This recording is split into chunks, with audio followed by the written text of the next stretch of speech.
રાજકોટ તાલુકા police સ્ટેશનમાં એક બનાવ બનેલો, જેમાં બીએનએસ કલમ 109(1), 115(2), 118, 189 મુજબના વગેરે કલમો હેઠળ ગુનો દાખલ કરવામાં આવેલો, જેમાં ફરિયાદી શકીલભાઈ મોહમ્મદભાઈ શાહદાર, જેઓને એના ભત્રીજો હતો જે અવેશ, એના ઘરે આ કામના આરોપી જે છે એ ભાડું લેવાની બાબતમાં તકરાર થયેલી. એ બાબતની તકરારમાં એ લોકોને બોલાચાલી ઝઘડો થતાં ઉગ્ર સ્વરૂપ લીધેલું.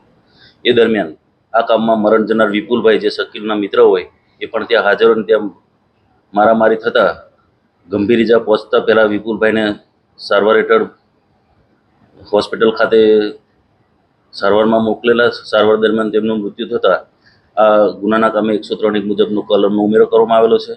અને આરોપીઓ જે છે એ આરોપીના નામ આવતા આરોપીને ધરપકડ કરવામાં આવેલી છે ગણતરીના કલાકોમાં. જેમાં આરોપીમાં ભગીરથસિંહ વનરથસિંહ વાઘેલા, અર્જુનસિંહ ઘનશ્યામસિંહ સરવૈયા, સુરેશભાઈ તેજાભાઈ સીસા તેમજ કરણસિંહ સેતુભા સરવૈયા તથા એક કાયદાના સંઘર્ષમાં આવેલ કિશોરોને તેની પણ અટકાયત કરવામાં આવેલી છે.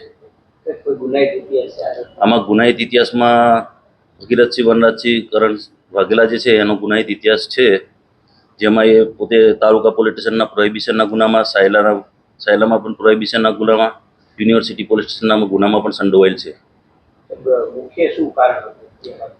મુખ્ય કારણે જે અવેશ કરીને જે ફરિયાદીનો ભત્રીજો છે એના ઘરે આરોપી છે, એ આરોપીને ભાડું લેવા માટે ગયેલ, એ ભાડું બાબતે તકરાર થઈ.